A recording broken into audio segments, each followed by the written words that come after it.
Hello, Facebook. Can you guys hear me? Ugh.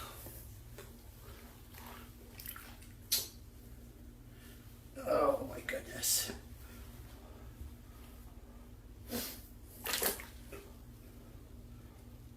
All right, well, hi everybody. Thank you. Thank you.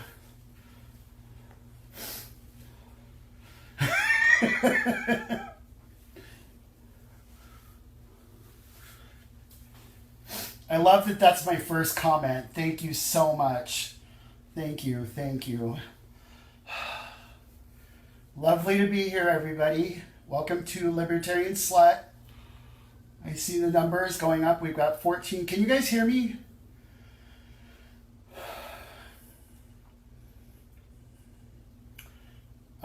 Hey, Kim, Lisa, Ovens, Ricky.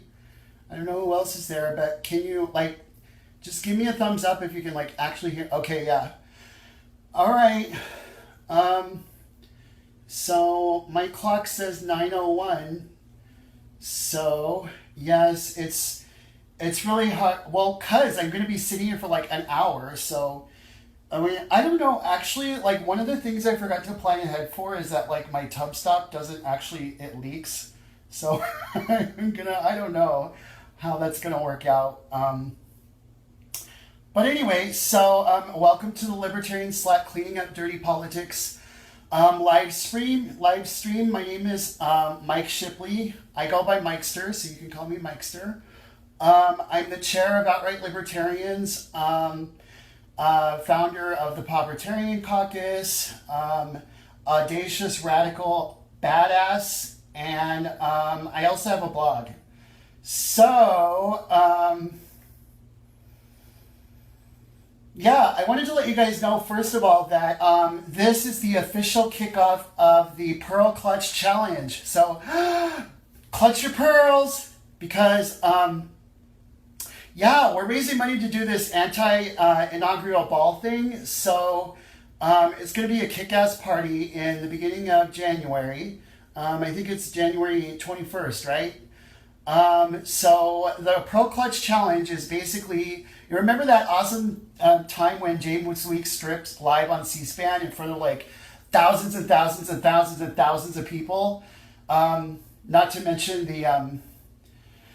the mixture of reactions he was getting from the delegates, that total shock and awe moment, right? Well, you get to recreate it. Woo! So the Pearl Clutch Challenge is when you get tagged, you get a choice, or maybe you can even do both things, to record a video of yourself. And you don't have to strip totally naked, because, I mean, let's get real. We would get kicked off Facebook if we did that. Hey, Lisa.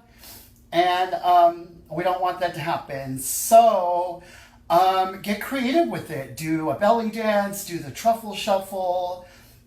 There are all kinds of things you could do with that. And, if you don't want to do that, then donate money, or, preferably both would be awesome.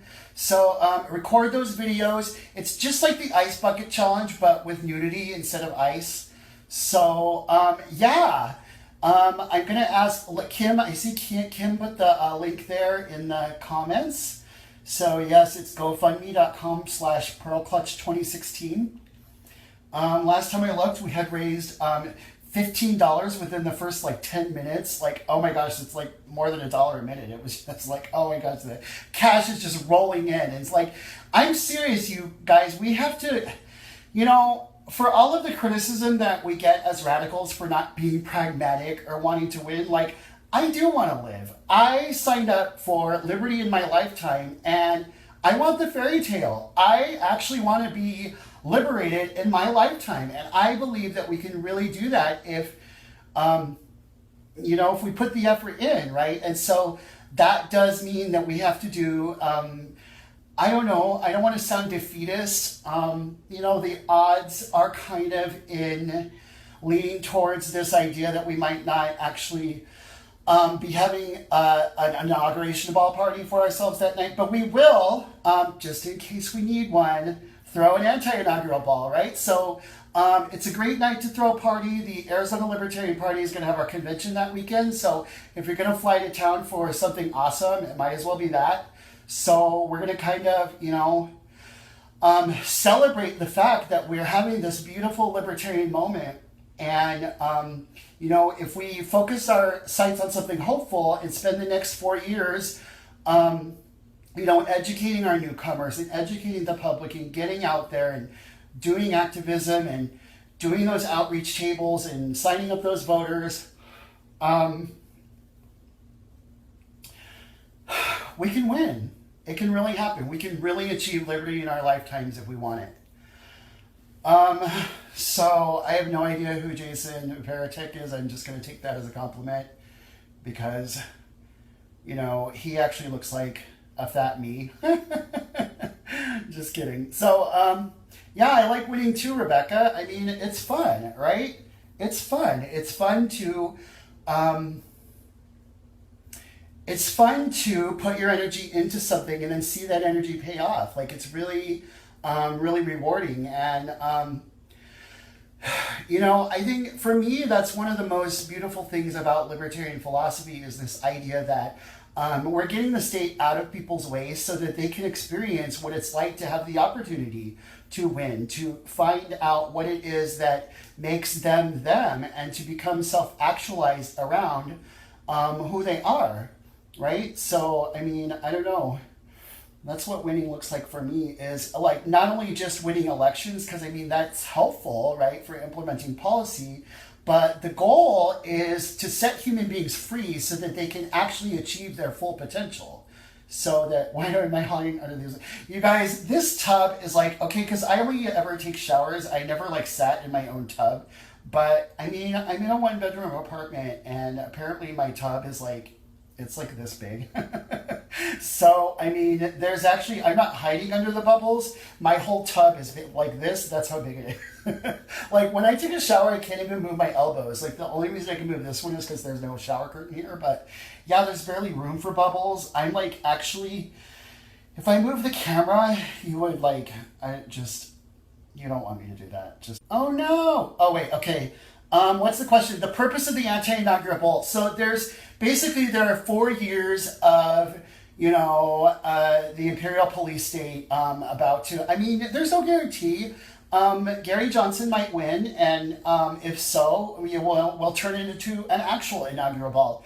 But, right now the biggest opportunity, I think, is that a lot of people are being introduced to libertarian ideas for the first time. And so we want to make sure that we take advantage of that opportunity, right, to actually retain those people, right? So there's a lot of new voters, and we want to retain them. So what that looks like is hard work, right? We have to actually get out there, engage with them. We need to come up with creative ways, like the Cleaning Up Dirty Politics live stream. This really super awesome sort of underground political culture that we have going on. We want to introduce the public to why that is. I'm kind of rambling here, but remember when rock was awesome and then Kurt Cobain died, and then like basically underground culture, just the bottom dropped out of it, and then next thing you know, we got like Britney. No offense to Britney fans, but like, give me a break, right? So anyway, I feel like underground politics are the new rock and roll, right? So we have this really cool subculture that the majority of the public doesn't know about yet. Like, it hasn't really, it's sort of going mainstream. We're like on the verge of breaking through, but like, it's about to like, a bunch of people are being introduced to it, right? And so that's what the anti-inaugural ball is all about. Like, we want to get people in there together, throw a really awesome party that kind of celebrates what the anti-authoritarianism, the sort of rock and roll spirit, that do-it-yourself, Wild West, frontier kind of thing that like is the American idea of individualism. And so we're trying to come up with, we don't have like a solid plan yet. We do know that the Naked Sushi Table is going to be there. So Liberty is so punk rock, and that is kind of the thing. Like, we want to build this event around that idea, like not just politics, of course, because politics are cool, but the whole point is to celebrate human liberation, like the triumph of the human spirit. And, the human spirit is not all, suits and ties and like little cocktail glasses. Like it's fucking badass, and individualism is a great ism. Like it is. I'm sorry, but it just is. And so I want to throw a party and fucking like revel in that. Like I want to completely rejoice in the experience of being a liberated being in a liberated world. So, apparently liberated beings in liberated worlds lay around with sushi on their bodies, getting it eaten off of them. I mean, who wouldn't, right? So that's going to be one of the things we do. We're talking about this sort of karaoke activity, maybe, where it's kind of like, I don't know. I don't want to go into it too much because we're still batting around some ideas. Yeah, so it's about educating. And so that's the whole idea. Like, okay, we're the cool kids and we're inviting people to sit at the cool table with us, right? So we're going to throw this big party because here's the reality. It's hard work. There is nothing that's going to make that go away. It is hard work to get out there and have these conversations with people about these new ideas and introduce them to these ideas in a way that they can understand, in a way that, resonates with who they are inside, and kind of, bypasses all of that, the indoctrination. I mean, there's a lot working against us, that it takes patience and it takes perseverance and it takes energy and it takes hard work. And, I don't know, it's a lot easier to want to do that if you're surrounded by cool people and you're doing cool shit. So that's the whole idea of the party, is to, build a cultural identity around the experience of doing this, this hard work of working for liberty. Oh my gosh, I just went,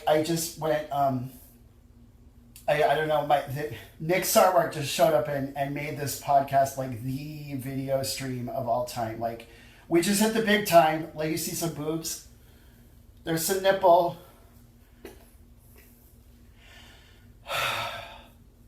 Young people. Okay, yeah, like millennials. Hello. If I was a millennial and I had a choice to go to like a boring inaugural night party or a really kick-ass party thrown by some badass libertarians, I would go to, thank you, I would go to the awesome party, and if we want to connect with millennials, we want to connect with anybody. So this is a good segue maybe into the respectability politics thing, because I know that you may have seen my hashtag around this fuck respectability politics thing. And so what exactly is that? So respectability politics is kind of like this idea that certain behaviors and identities are respectable and some aren't. So a lot of times we experience this as like social pressure, maybe economic pressure to like conform in the workplace.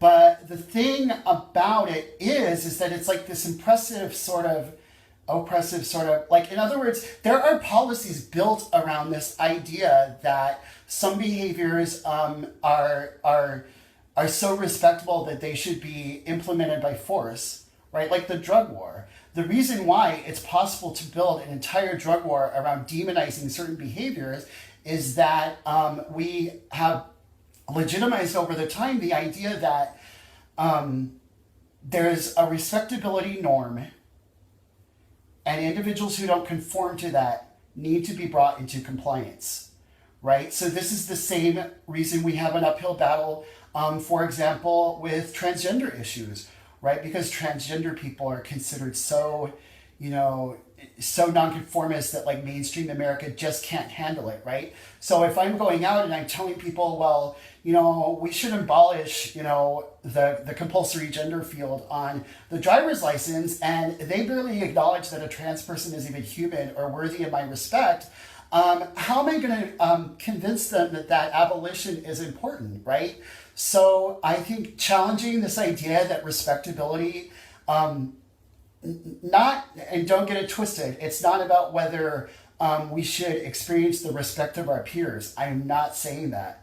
I'm simply saying that quantifying respectability by a metric that is based on merit rather than sort of superficial, dominant cultural values is helpful. It's helpful politically. It's helpful for the libertarian movement to recognize that keeping liberty weird, it's strategically valuable. There are a lot of misfits that are politically disenfranchised.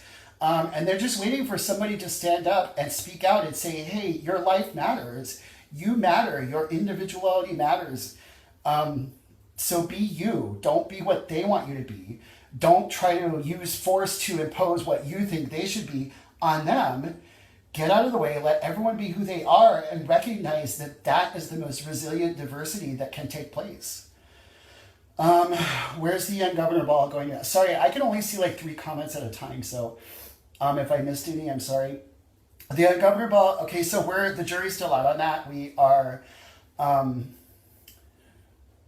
We're looking at a few different places. We had our heart set on the Nile, which is a really, really awesome venue locally, but apparently as cool as we are, we're not cool enough for a callback from the Nile. So we're looking into some other locations that have cultural credibility here. We're looking at the Clarendon. They have a pretty sort of like mid-upscale, but also like the Clarendon Hotel here has some history. It was like a mob hotspot, and there was this reporter who got car bombed there because like the mob, he was gonna blow, and the politicians were like, it has like a seedy history. So the Clarendon's a really cool place. Steampunk campaign for yeah, fuck yeah. Where was that? What was I talking about? So the Clarendon. We're looking at a place called the Ice House downtown, which is more of kind of like a warehouse party vibe. And so yeah, I don't know, but thank you, Kim. Kim's got the answer. We're currently out shopping. I don't know what it is with the Nile. Like they might just. I don't know. I stalked them. I did everything I could to like get a hold of them, and they never called back. So. Maybe.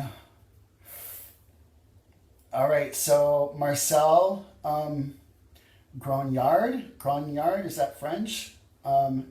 Is running for elected office. It's a steampunk campaign. Top hats, goggles, gears, giant robot automatons. Oh my God. Who would not be into that? Like, who doesn't want giant robot automatons? The Nile's a river in Germany. No, it isn't. It's just not. I'm sorry, it's not. So do you guys have any like questions beyond that? Because if not, I'm just going to start rambling again. It's kind of funny. I haven't really ever since so we haven't done the podcast since like last fall. It's been almost 10 months since I was online, but I do remember sitting there for an entire hour and filling up the the entire time with talk. So believe me, I can. If you don't have any questions. Oh, here we go. Poverty rate. What is taxation? Is theft. Taxation is a brutal theft of resources from the individual. The Poverty Caucus. So this kind of goes a little bit almost like before I made respectability politics a thing. I observed that there was this culture of sort of disdain, right? That financial support of the party was very valuable, but like the actual effort that it takes to accomplish, because there are a lot of people in this party who and here's the thing, we need to like understand that in a system where the banking and finance establishment and the corporations have this stranglehold on the economy, right? They're centralizing wealth and power on purpose. They're doing that, and our philosophy tells us that's what they're doing. So when the people are when the wealth is being abstracted from the people, guess what? You get a lot of poor people. I'm sorry, but you just do. So a lot of the people that are waking up and realizing that we've been screwed are poor. I'm sorry, but we just are. So if our philosophy predicts that that's going to happen and that giant widespread poverty is the result of intervening in the market, then clearly we need to do a better job of connecting with, empowering, and speaking towards issues for the impoverished, right? So that's what the Povertarian Caucus is all about. It's like saying, hey, I don't need your permission to be poor. Stop telling me how to be poor. I'm not ashamed to be poor. I work my fucking ass off. And if you pay me by an hour a year, don't even make me go there. We have value and we bring value to this party, and that matters. Do I think that, hold on, I think, was there one, Jeremy? Yeah. Okay, Marissa, yes, taxation, if I did make it clear, it is theft. Like, it is hardcore theft, and it's wrong. Should the Libertarian Party make more of an effort to promote individualism and tolerance of different cultural values? Yes, it should. And I want to let you all know, this is important to understand, and it's hard. It's really difficult to actually read through this and believe that there are people who thought this. But if you Google, there's this paleo-libertarianism. There was this whole philosophy called paleo. Well, it wasn't a philosophy. It was more like a strategy, right? This idea that we should build an alliance with cultural conservatives, and that was a way to electoral success. So this was really popular in like the 80s and 90s. And there's this, I can't think, is it Rothbard? Was it Rothbard who wrote it? Or no, it was Lou Rockwell. And he wrote this thing, and it was all about how we need to push the hippies and the gays and all of the free spirited people. Like, those people needed to be pushed out of the party out of the movement, because we were embarrassing the rest of you, and we were standing in the way between you, the rest of you, and this alliance with cultural conservatives. So there was a concerted effort to drive people diverse cultural values out of the party, so that it would be easier to build this alliance with social conservatives. That's how that happened. The movement was much smaller then. It was growing. Those ideas just happened to have a lot of influence during that time. So today, there are a lot of talking points floating around that are just totally status quo, that have been around so long that we just think they're totally like standard libertarianism, and they're not. Like this idea that if I say the word gay, I've suddenly done collectivism, because I guess the word gay, if I pluralize it, is a collective noun, and like apparently not saying certain words will make the empire go away, because collective nouns are like the real source of oppression. Or I don't know, you know what I mean? But this idea that I can't say Black Lives Matter, I have to say all lives matter, because all is a subset of people that doesn't include black, that social conservatives are uncomfortable with. Like that whole there's a whole what would you call, like a family of talking points that work together to create this environment where we're talking about individual liberty, but we're not actually advancing liberty for all individuals. And that's just, so should we make more of an effort? Yes, we should, because our philosophy has everything to do with empowering every individual. It has everything to do with equality of opportunity and equality of rights. So that there's a really resilient equality that comes from recognizing that I was literally born equal to you. I don't need to explain that. I don't need to use certain nouns and disregard the noun that you categorize as collective. Fuck that. I'm an individual and so are you, and guess what? I don't need to explain that. Fuck your respectability politics. Sorry, it's cost prohibitive. It is cost prohibitive to be as engaged and active as we want to be. But I want to it's important to recognize that time is a valuable resource. If in the old parties, they aren't particular. I mean, they do it. And don't get me wrong, there are grassroots people in the other parties. I'm not saying there aren't, but I'm also saying that they have to pay for a lot of stuff that we offer for free, just because we're actually inspired by the ideas.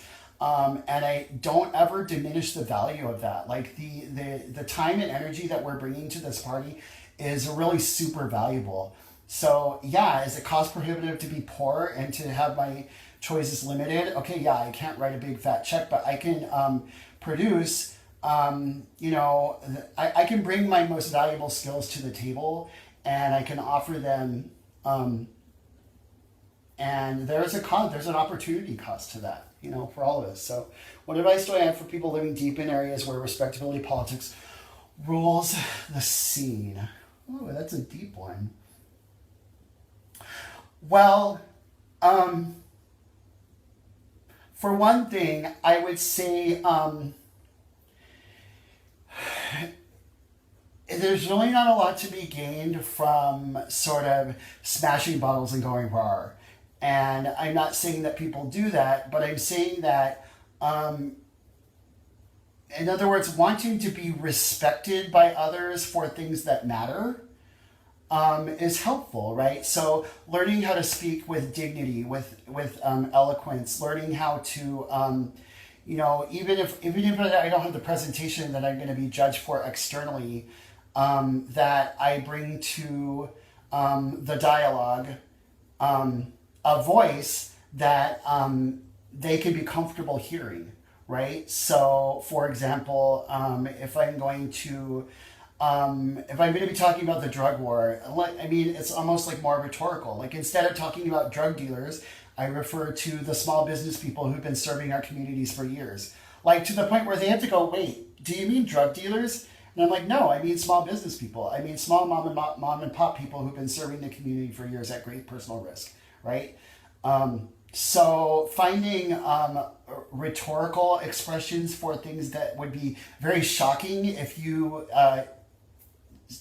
I said drug dealer, if I say tweakers and crackheads, you're gonna be like, clutch your pearls. But if I say consumers of recreational products, that is, that kind of like, it flies a little bit under the radar so that I can talk about things that so-called respectable people find shocking in ways that don't trigger that barrier, because you want to kind of like, you don't want that wall to go completely up. And the other piece of advice is to like, don't presume that just because an idea, because you like, because we all know you don't talk about tweakers and crackheads because those people are just scum, right? And yeah, there is a stigma there. But don't be afraid to understand that, like, the human spirit is a compassionate spirit, and it understands oppression. People understand harm when they see it. They understand the impact. They can see it in front of their eyes, and they want to do something to alleviate that suffering, right? So don't be afraid to find this languaging that helps you speak to a particular issue, and go ahead and talk about it. Because if you can get past the barrier, past the shock value, then you can have a dialogue with that person on a level that connects with their humanity. Yeah, thank you, Hap. I agree. Povertarians and outright both rule. Thank you all. Ron Paul is a paleo. Yeah. Rothbard and Rockwell, yep. Those are the ones. There you go. Paleo-libertarianism. And it was published in this Liberty magazine. I forget it now. Actually, it's on my blog too. I posted the PDF there. It's on page 34 of the PDF. It's when you read that, oh my gosh, you'll be so embarrassed for all of us. And yeah, the Ron Paul newsletters, all of that, there's a reason that happened. It wasn't like an accident. That was not some weird thing that happened. They did that on purpose. Yeah, Nick's exactly right. Are these comments still from way back then? I must be way behind. I tried paleo, but I only ended up missing beer. Eternal secretly clause. Are we really going there? So about that, I would just that one is all about transparency. I haven't commented on it publicly really at all because it's getting turned into this radical versus pragmatics thing, and plus I do have a lot of respect for Nick, and it isn't awkward. I have a feeling, Gary and Bill, can I call them by their first names? Johnson and Weld, they're from the old parties. So there's kind of like a business as usual thing that like they probably think it's totally normal to just have this really shocking transparency breach. And, Nick had to negotiate through that. So I don't know. I'm not going to say I can see how it could happen because like I personally like I know you would think you would ask, but then you would also think that you could trust the legal advice. So I don't know. I'm glad that LNC is dealing with it, but I'm also glad that like I haven't seen. I don't know. I just thought there would be more drama than there has been, and I'm happy for that. I'm glad the LNC is dealing with it internally, and that we have the transparency and the opportunity to watch them go through that. I'm glad the dialogue's happening, and we'll see where it goes. Yeah, I totally think Nick should do one of these. Um, 40 worth of Bitcoin to see what? I can't scroll back. Something Carrie said. What are my thoughts on cultural appropriation and this Disney shit banning this costume sounds trivial by Disney cultural appropriation. So the thing about cultural identity and appropriation is that I don't get to decide for another person whether their feeling is valid, right? So if the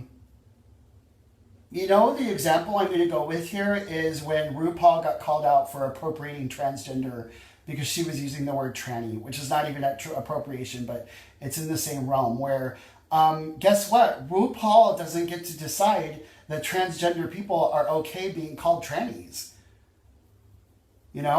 Guess what? She doesn't get to decide that. Transgender people said, no, we are not interested in being referred to as trannies. We don't want to be your slang.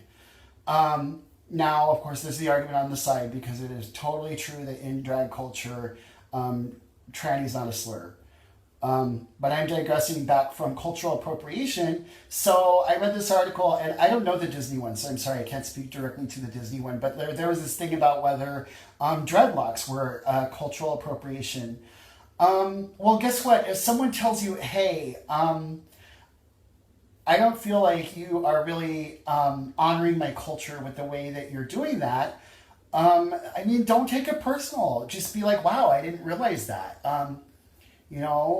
I actually, whatever it is, I have respect for your culture. I don't know. My Hollywood stylist just did that because and so I did it without even thinking. It's situational. Not everything is appropriation. Not everything isn't. But to really come to that dialogue with respect is to accept what the other person is saying as valid.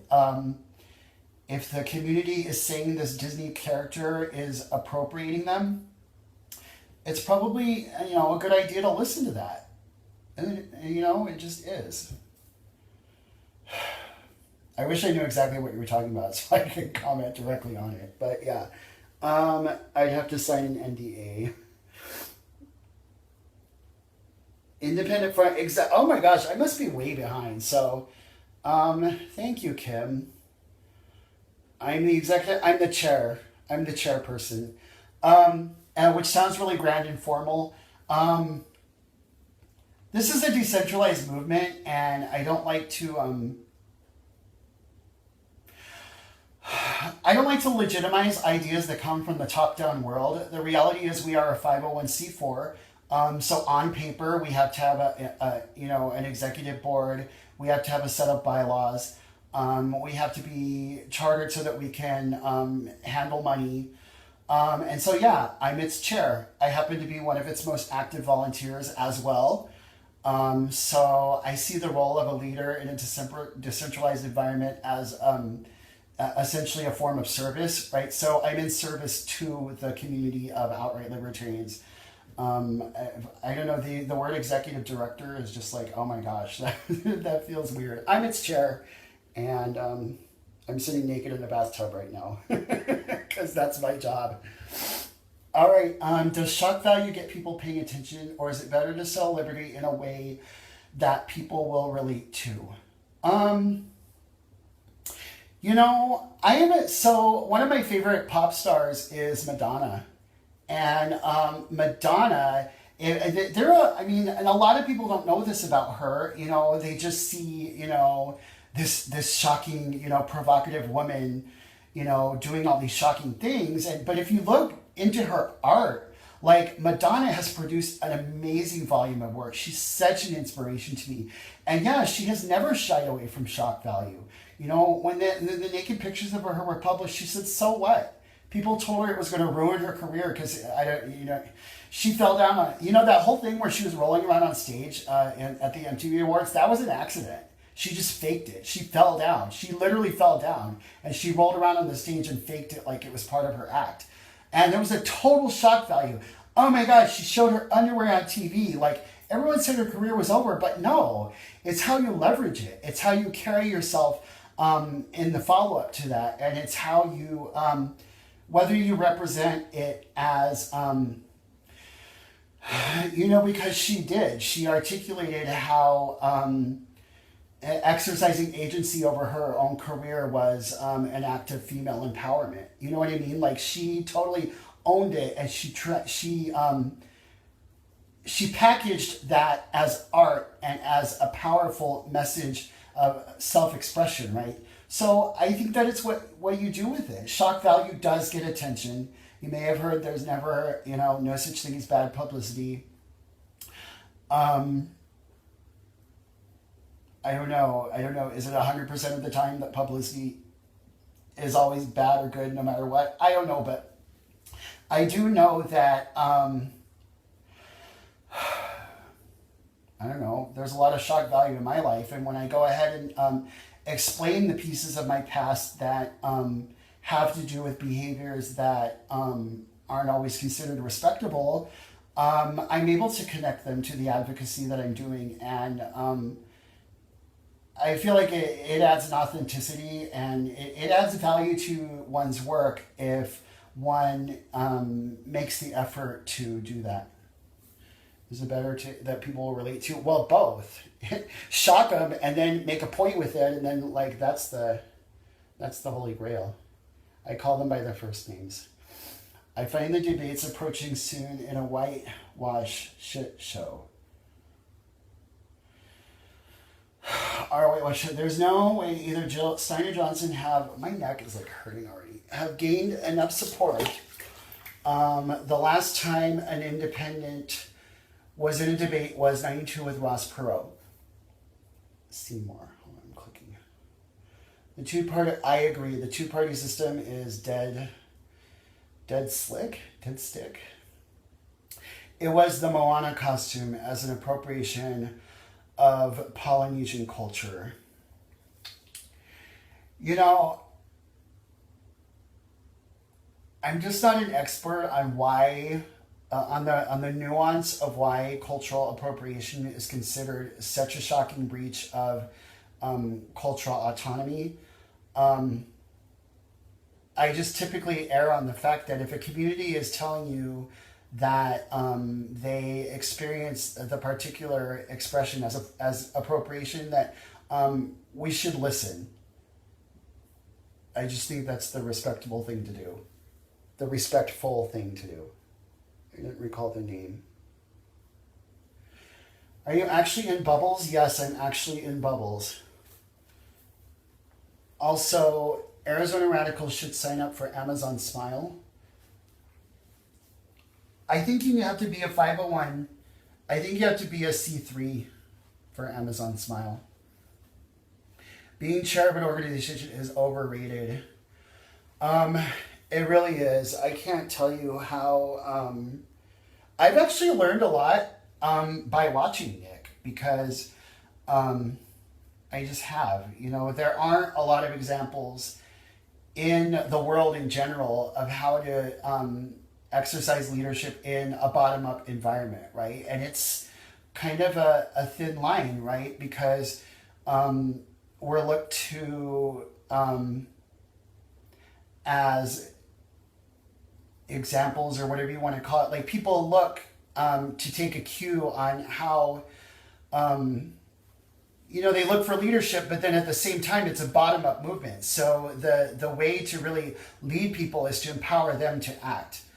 And so I have, learned a lot. I've learned a lot by watching Nick. There's also, I've also learned a lot by being active in, I've been active in another organization that is kind of like, it's behind the veil of anonymity where I don't really talk about it publicly. Um, and I've chaired various committees in that environment, and it's a very bottom up, decentralized environment where the emphasis is on the individual and on making space for the individual to blossom into who they really are. And so I've learned a lot from that too. But yeah, being chair of an organization is overrated, and it's also not easy in a bottom up environment. It's just not. It's counterintuitive. Sometimes I don't know. It's just I'm just babbling right now because why would you explain how we've gone from well, since you got the acronym wrong no matter how you spell it, we went to GSM because it's basically more inclusive and less absurd. So, depending on which environment you're in, it's LGBT, and there's this history where it used to be gay, and then it was gay and lesbian, and then that was sexist, so it became lesbian gay, and then we were erasing bi, so they added the B, and then transgender people were like dudes, we threw the first bunch. Hello, you could at least put our letter in your acronym. Then it was LGBT, and then you're like intersex people, and then A, and then the allies and the asexuals were fighting over the A, and then they added the plus sign, and nobody knows whether it means pause or etc.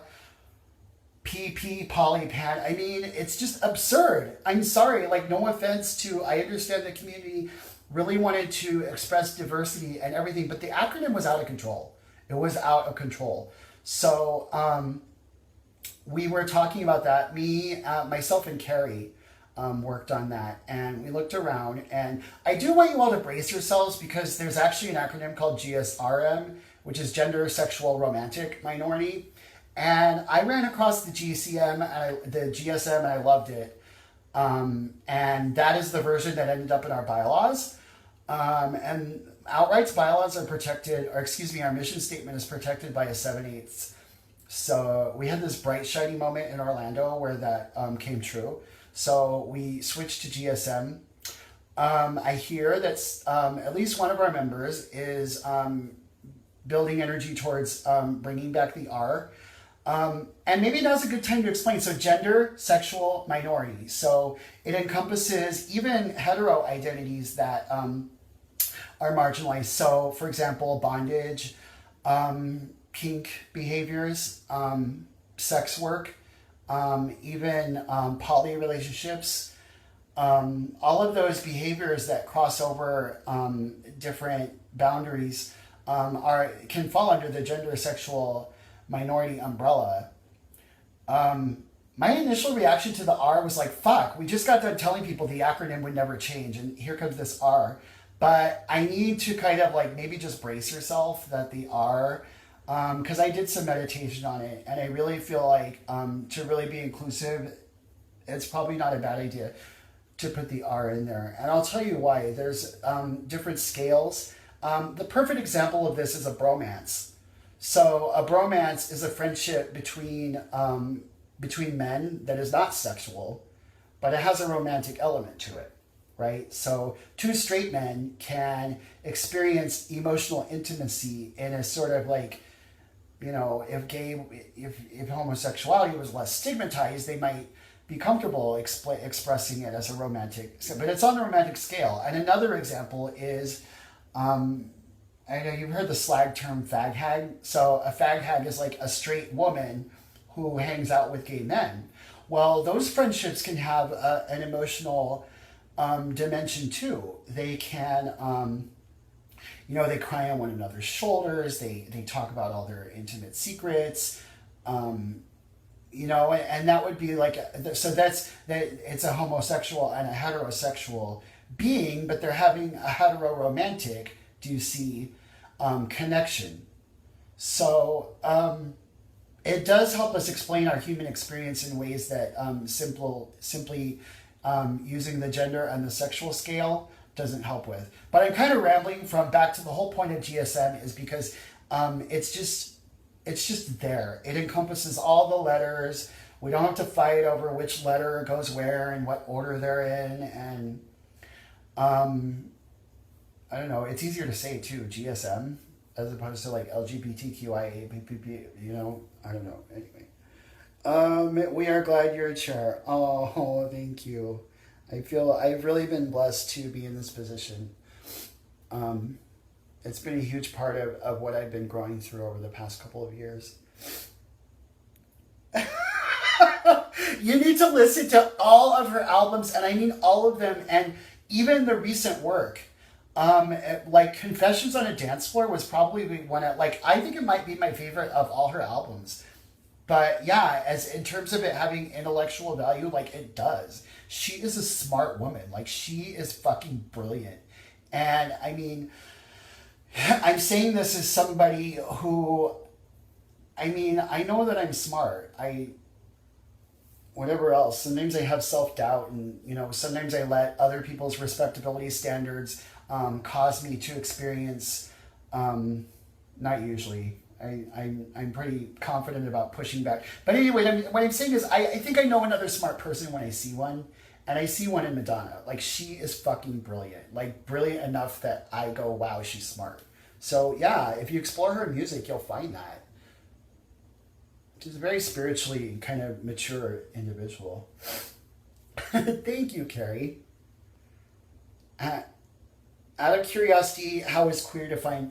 So queer doesn't necessarily have a definition that you like impose on the other queer person. It's more of like a person would self-identify as queer.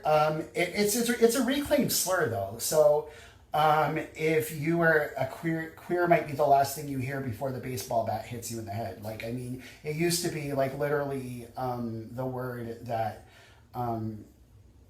we were bashed from. But so some of the older generation activists are really, really uncomfortable with reclaiming that.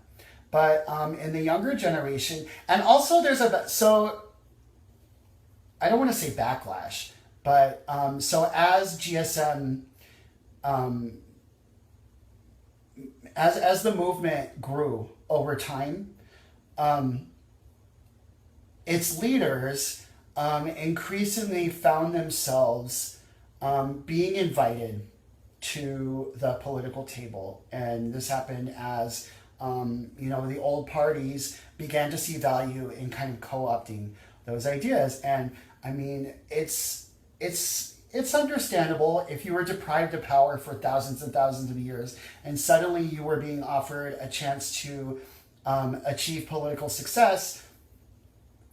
You take that opportunity. So the reason I'm telling the story is because those people who were invited to the table were people who were able to assimilate, who could exhibit respectability norms that were palatable to mainstream culture.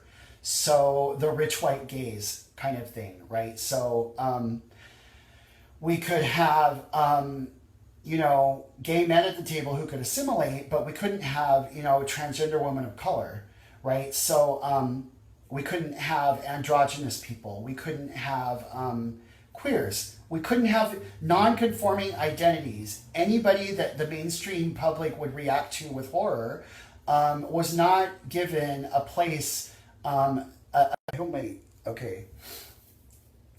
And so that's where queer was reclaimed out of that. Is saying, like, I'm not going to let you push me out of my own movement. Not all of us can assimilate. Not all of us want to.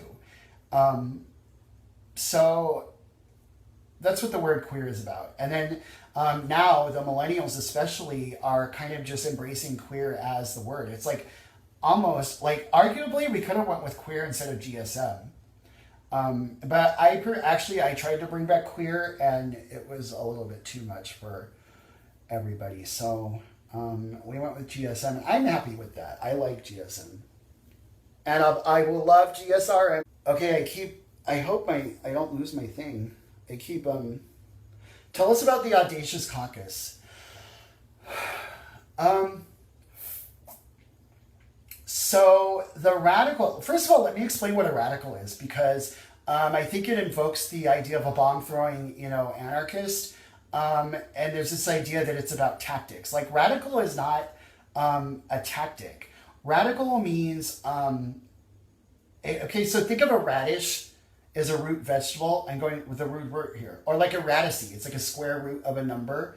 So that word radical, it means root. It means to go to the root of an issue. So, for example, radical Islam has identified its root cause as the fact that the rest of the world is not Muslim, right? So radical Islam speaks to that root. Radical communism, right? It has identified property relations as the root thing to which it speaks, and it builds an ideology around that. So libertarianism identifies coercion, it identifies aggression, and so it speaks to non-aggression as the root cause to build an ideology around. So first of all, libertarianism, period, is by definition already a radical ideology. It doesn't mean we're throwing bombs and smashing bottles. It doesn't mean that. It just means we've identified an ideological root as our foundation, and we build our advocacy around that. So for whatever reason, and I'm weaving back to the Audacious Caucus. So that's why we have a radical caucus, because there's this tension between wanting to win elections and wanting to advocate primarily for principle.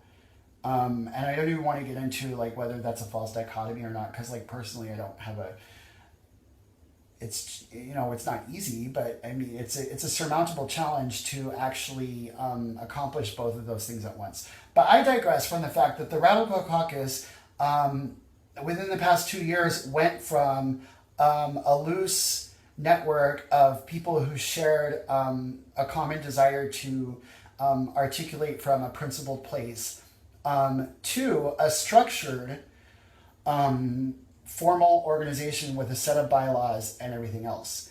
And during that transition, in the Radical Caucus space, there was some tension again, and the Audacious Caucus started as a kind of I guess an expression of what it means to act from a place of defiance, because an authority figure is present who's not making space for you to express yourself in your own way. So the Audacious Caucus is it's almost like I'm calling it the radical wing of the Radical Caucus, but it's really about that sort of recognizing that like I am who I am. I am the advocate that I am because I've experienced the encounters with authority that I have in my life. And I'm far past the point where I want to appease it. Like, I don't need validation from authority figures.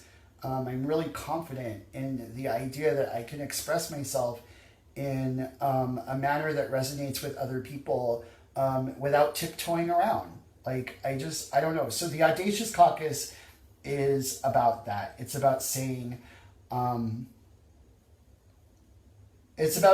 that I'm going to express my desire for liberation my way, whether anyone else likes it or not.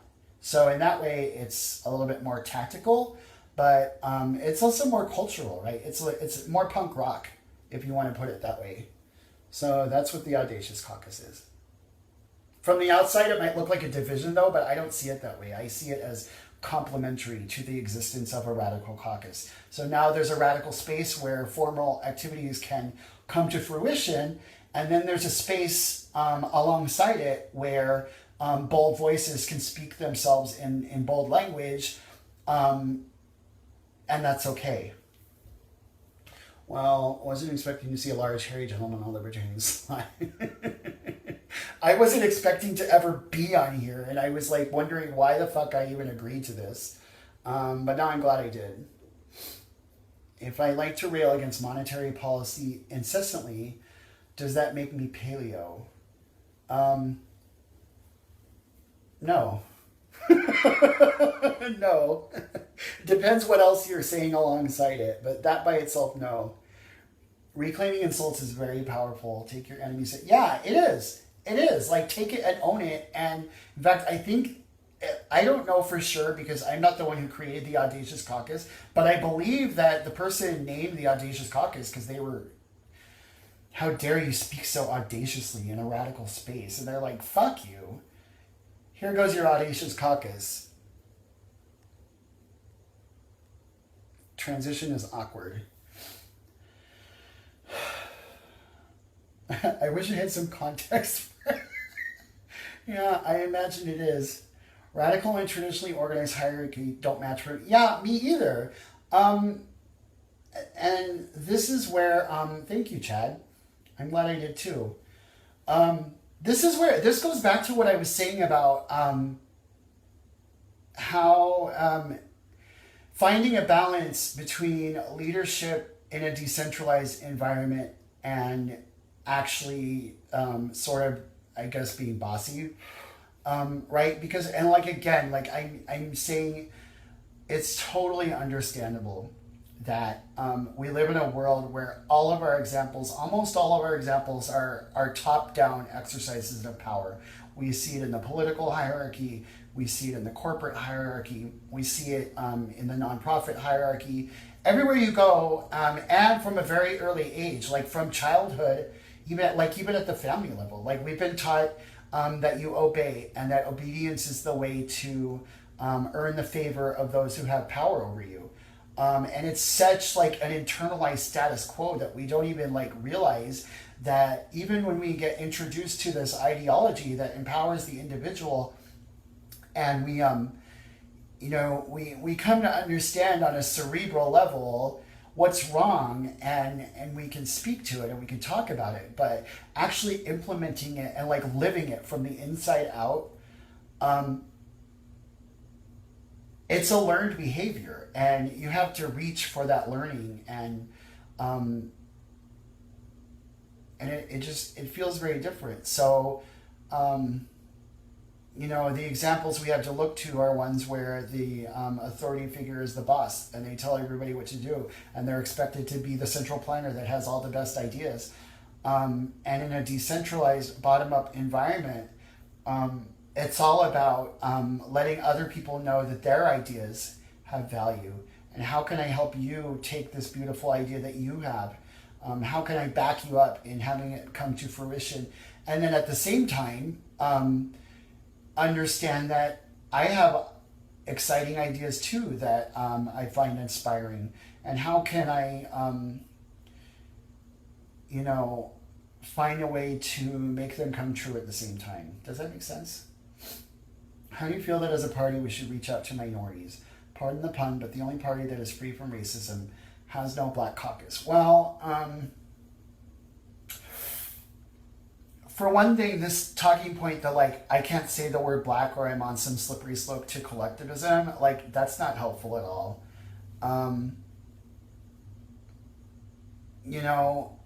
I think we can do a better job of connecting things like the drug war.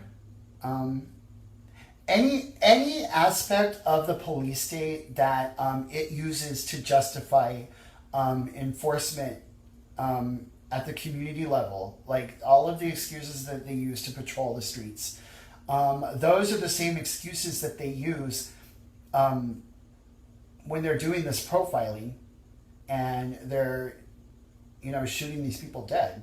And the other thing is, I think it would be really helpful to understand that when you put the word ism like at the end of a word, that means you're talking about like a systemic, like an ideology, right? So individualism is building a kind of a framework of ideas around the individual. Do you see what I mean? So racism is about building this network of ideas around placing one race in superiority over another. And historically, like I need to like this, I hate to break this to you, but we live in a racist, like our system is racist. That is its point. It was designed so that the Europeans who came here could subjugate the people that they dominated. It was so that they could assert European cultural values over everybody else, right? So it took the white European cultural identity and it took that as the thing that it should build its political systems around. So all of the legislative morality that we have, this idea that monogamous Christian marriages were like superior to every other relationship, all of those are about placing a specific culture in a position of power over other cultures. So in that sense, we still have a racist system. The drug war is about imposing a culture of sobriety on the individual who would make other recreational choices. That's just what it is. So it would be helpful to stop denying that like racism is a thing and accept the historic reality that like our culture, or I should say the historical culture that led to where we are now, was a system that was set up to impose these values, and they were a sociocultural, like it was a way of life that was being imposed on the society by force, right? So our non-aggression principle is the answer to that. Like we have the right answer. All we have to do is not be afraid to actually speak it, right? I'm not on a slippery slope because I said the word black. Like that's just stupid. You know, that's why we have the non-aggression principle. So I can have a dialogue about anything, and I always have that kind of rule of thumb that I can come back to, so that I always know if something I've said crosses that line and begins to initiate coercive force or fraud. Bam. Okay, I need to. That's where my line is, right? So. That's we can connect with people who are doing minority cultural activism. What time is it? Oh my god, it's already 10. No wonder my brain's tired. It's like so hot. Can I super like your understanding of popular child development teachings being rooted in authoritative systems? Oh my gosh, I love it! I love it! I just love that like big words and long sentences are like happening in my stream. That's awesome. Yeah, we have that. Like we're raised to obey, and the imperial police state, that works out really well for it. And we're gonna have a lot easier time dismantling that if we're not afraid to speak directly to it. And like that comes back to like, why do I lift up ideas like fuck respectability politics? Well, it's because it's pushing back against that idea of conformity, and that conformity is a thing that should be imposed by force because cultural norms are somehow superior to everybody else. Race, creed, or color doesn't much matter, but 98% of the party is white. Well, I think that goes. I mean, paleo libertarian rhetorical approaches were successful in that way. And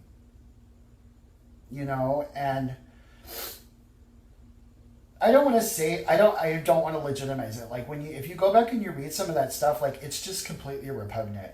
But I will say that since we're living in 2016 and we don't get to go back and like make that go away, I get a lot of hope from the idea that I'm seeing progress. In the time that I've been active, I'm seeing, a movement grow up all around me that is leaving a lot of those ideas behind, and it's having an effect on everybody. I'm hearing people express themselves in a way that 10 years ago when I came into this party I didn't hear. So I feel like that dynamic is changing. We have a lot of baggage to overcome. I think having us really get out there and do things like the anti-inaugural ball where we build events around celebrating these diverse, not that there's a whole lot of diversity about a bunch of white people having a punk party. But do you see what I mean? Like we want to, like there's no way to gain cultural credibility except by doing awesome shit and having people see that and want to show up and be part of it.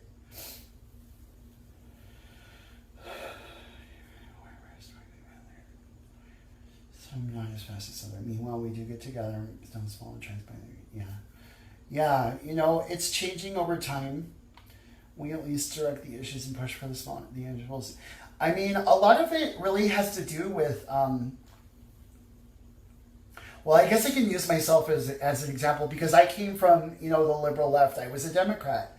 And I still sometimes cringe when I hear conservative rhetorical expressions of libertarian ideas. Over time, though, I've learned that if I can see the non-aggression principle underneath it, then I'm a lot more comfortable with that. But the thing is, because we have such an imbalance where there are so many people who have come from the right, there's a loud and vocal reaction to anything that sounds like a left-wing expression of libertarian values. And I think a lot of times we really kind of slam the door on people that are actually saying something anti-authoritarian, but because they're choosing language that they bring with them from, where they're coming. And a great example is when you hear, so somebody who comes from a Republican background would say something like, cut federal agencies, end the Fed, right? Well, someone coming from a left-wing background is going to use a phrase like dismantle. So we're going to dismantle this system of oppression. Do you see what I mean? But they're saying the exact same thing. It literally means the exact same thing.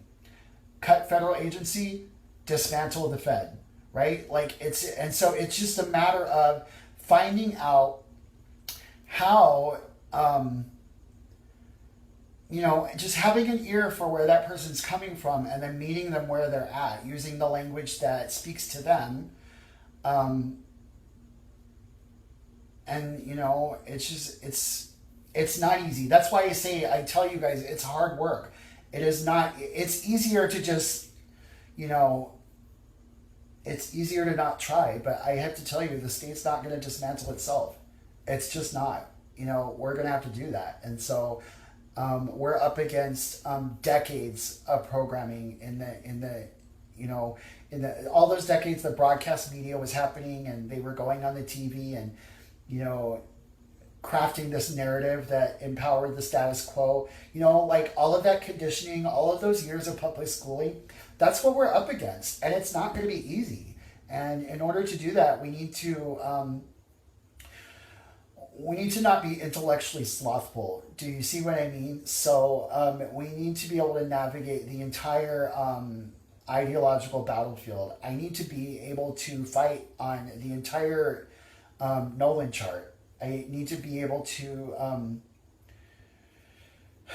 it's a big territory and everybody's coming from a different direction. But I think what we can see from the numbers, the popularity of Trump and Clinton, the people are sick of it. And it's just a matter of connecting with them. All right. I'm seeing that we're down to 10 minutes. When we're no longer in double digits, I'm gonna start wrapping up. But we just went to 9. All right. So unless there are any last minute questions, I'm gonna start letting you all know where you can find these various projects. The Outright Libertarians, of course, we're on the web at outrightusa.org. You can find us on Facebook or Twitter at facebook.com or twitter.com/outrightusa. The Povertarians, we have both a group and a page. So it's either facebook.com/power. It might be LP Power. Actually, just search in the search bar up there for Povertarian Caucus. You'll find both of them. I should let you know also, if you're in a particular state, which I assume you all are because, well, I can't assume that. There may be people tuning in from around the world. But if you're in the United States, you can find your state chapter by searching for Outright and the name of your state. So, for example, I would search for Outright Arizona, and there it would be. As you can find, there's ones for all 50 states. And I believe there's also one for D.C. I know there is one for D.C. And there's also an Outright Anarchy. So if you're not into the whole status thing, you can go to the Outright Anarchy group, and it's our stateless chapter. Isn't that clever? A stateless chapter. All right. Anyway, the Audacious Caucus. That is a group. We don't have a page yet. We do have a group, so you can find that at just search Audacious Caucus, and you'll find it. The Radical Caucus has a page and a group, and you can find that by searching Radical Caucus. Oh, and the anti-inaugural ball. Just search, search anti-inaugural ball. And I really want to just, please, if you have the opportunity to travel here in January for that, it's going to be a lot of fun. If you don't and you want to go, consider doing a GoFundMe. There are a lot of people in this party who find value in supporting activists that they feel are doing valuable work. And, don't ever let it hold you back that you feel like you don't have the financial resources to participate, because, with persistence, and if you're willing to do the work, it can happen. So speaking of the fundraiser, don't forget about the Pearl Clutch Challenge. It's gofundme.com/pearlclutch2016, I think. That's going to be a lot of fun. And by the way, I'm tagging all of the libertarian sluts in this, so you're going to start seeing videos of naked libertarians. So you're welcome. And I think that's about it. Does anybody have any? Oh, am I part of the chicken? I've never heard of the chicken. Yes, capitalism versus free markets. Definitely a thing. Yeah, I don't ever identify with respect to the word capitalism, because for one thing, it means different things to different people. So we have idealists within our movement who use capitalism to refer to a market completely free of coercion. And then people coming from the left remember when I talked earlier about how like an ism means an ideology. So if capitalism in that sense is a systemic, like a political structure designed to empower capital. So in that sense, the modern corporation sense technically and precisely is capitalism, right? So that's just a trigger word because you don't know where they're coming from, so it's easier just to not say it. I agree. Always refer to, I like the phrase liberated markets as well, because depending also, even free market can be a trigger, but it's definitely less of a trigger by far than capitalism. I've never heard of the Chicken Wing Caucus, but I'll look into it. I am a member of the Bearded Caucus. So if you have a beard, consider looking into that. Oh my gosh, there's been a striptease. Oh, I forgot to show you guys this. Look at my little porcupine. Isn't he cute? He sits on my desk and he just sits there and watches me work. So I don't know. I needed like a little paperweight to hold down like my desk you can't see my setup, but it was a lot of drama setting this up. So Dr. Love Jones. There's a link for you all. So I'm really excited. I think that you should. Well, if you have a beard, you're in.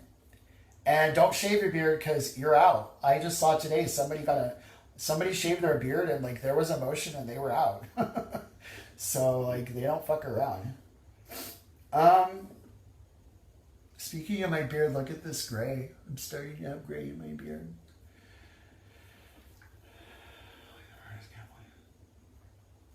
Oh, you know what was really unfortunate is that we had right when Bernie dropped out,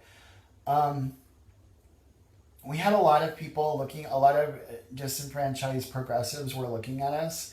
And right in the middle of that, there was some controversy over whether the Libertarian Party supported the Trans-Pacific Partnership or not. And it was a really awkward time for that dialogue to be taking place. So So yeah, we really have to be careful about market issues, because the thing is, we do want to dismantle the same system of fiscal harm that they want to dismantle, right? It's just that we understand that coercion is the root, right? So we are able to speak. We're able to correctly identify where those calls to dismantle need to take place. We're just able to, be a little bit more precise about that. But that we're coming from the same place. People that are coming from a progressive a background that sees the banking and finance corporate establishment and understands that there's a grave injustice taking place. Our message is for them. It's just a matter of speaking it in a way that doesn't turn them off before they're able to hear it. Neatly trimmed, shaved daily. Yeah, baby. All right, we are down to 9 people, and it's I've been on for an hour and 15 minutes. I think I'm going to sign up. This is your last chance to ask any questions, comments, concerns. Oh, by the way, mohawks are the new bow tie, so get out there and get your mohawk on and post a picture of it with the hashtag #FuckRespectabilityPolitics. And yeah, I think that's my final thought. So thank you all for watching. I had a marvelous time. I'm really glad I did this. I'm glad you all watched. Thank you. I will see you online. It is such a joy to be part of this movement. Thank you for allowing me to serve in the roles that I serve. And good night.